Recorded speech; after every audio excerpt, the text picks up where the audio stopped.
여러분, 조선시대에 프린터기 돌리듯이 돈 찍어낸 사람들이 있었다는 거 믿으시겠어요? 그냥 집에서 몰래 찍은 정도가 아니라요. 아예 산속 동굴에다가 공장을 차려놓고 대량 생산을 했다니까요. 요즘으로 치면 비트코인 사기보다 더 대담한 짓이었습니다. 이 사람들의 직업이 뭐였냐면요, 도주자였어요. 말 그대로 도망다니면서 돈 찍는 사람들이죠. 자, 이제부터 조선시대 최고의 지하경제 이야기가 시작됩니다.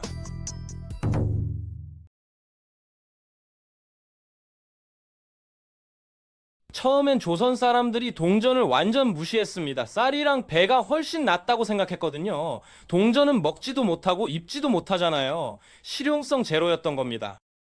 그런데 1592년에 임진왜란이 터지면서 나라 전체가 거지가 됐어요. 논밭은 다 타버렸고 국고는 바닥났죠. 이때 조정이 생각합니다. 야, 우리가 그냥 돈 찍어내면 되는 거 아니야.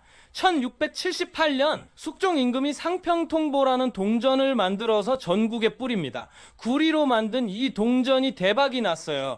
드디어 조선도 현금 경제 시대가 열린 겁니다. 문제는 상업이 너무 빨리 발달했다는 겁니다. 정부가 찍어내는 속도로는 시장 수요를 못 따라갔어요. 그래서 어쩔 수 없이 민간 업체들한테도 너네도 좀 만들어봐 라고 허락합니다. 이게 대참사의 시작이었죠.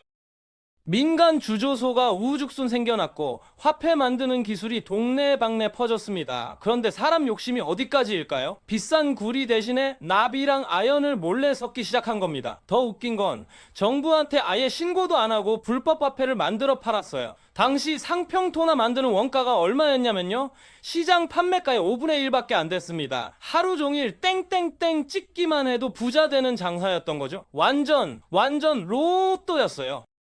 그래서 어떤 일이 벌어졌냐면요, 동네 집집마다 녹그릇이 감쪽같이 사라지기 시작했습니다.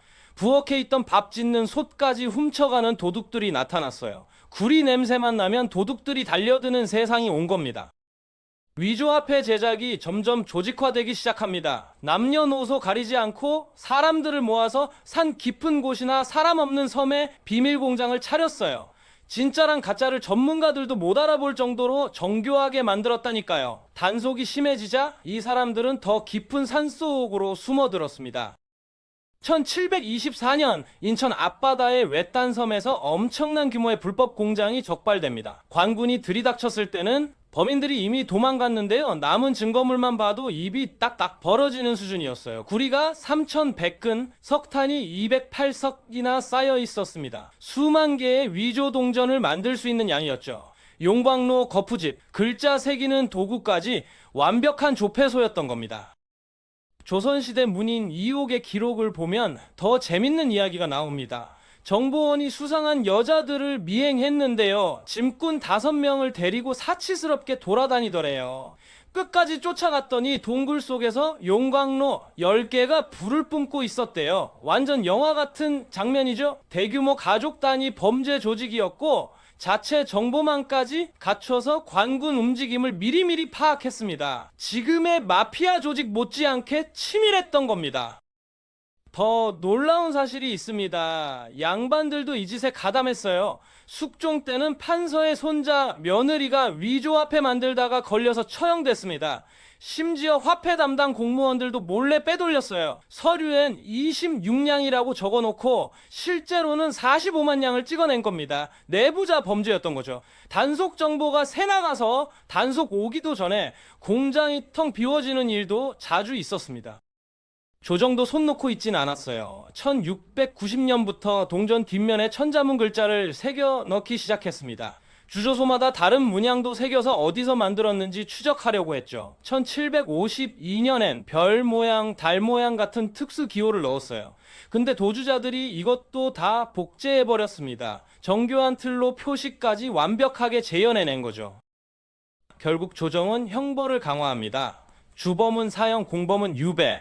그래도 범죄는 안 줄어들었어요. 왜냐고요? 위험보다 더 훨씬 많이 벌리니까요. 가짜 돈이 시중에 넘쳐나자 사람들이 동전을 안 믿게 됩니다. 물건 살 때마다 저울로 무게 재고 돋보기로 관찰해야 했어요. 어떤 동네는 가짜가 진짜보다 더 많았습니다. 구리값이 폭등하면서 제조비도 올랐고 진짜 돈의 가치까지 떨어지는 악순환이 시작됐죠. 경제뿐 아니라 사회 도덕도 무너졌어요. 양반들은 하인들 시켜서 위조 작업시키고 들키면 하인이 맘대로 한 짓이라고 발뺌했습니다. 젊은이들 사이에서는 한 번만 찍으면 인생 역전이라는 한탕주의가 유행했어요. 도주자가 성공의 상징이 된 겁니다. 이 도주자들은 단순한 범죄자가 아니었습니다. 정보망, 자금, 기술까지 갖춘 전문가 집단이었어요. 섬과 동굴을 거점으로 삼은 건 전략적 선택이었습니다. 접근하기 어렵고 소리랑 연기가 안 새고 위급하면 배로 도망칠 수 있었으니까요.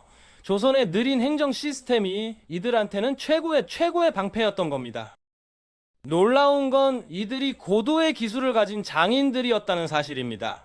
합금 비율 조절하고 정교한 틀 만드는 건 아무나 못해요.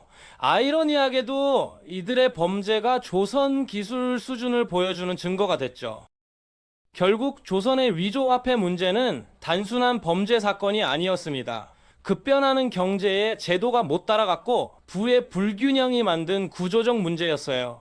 아무리 처벌해도 욕망과 불평등이 없어지지 않는 한 새 도주자는 계속 나타났습니다.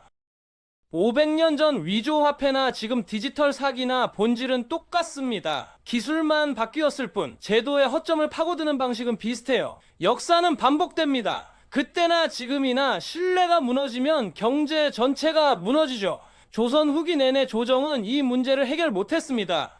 기술적 대응만으론 한계가 있었거든요. 사회 구조 자체를 안 바꾸면 범죄는 사라지지 않습니다.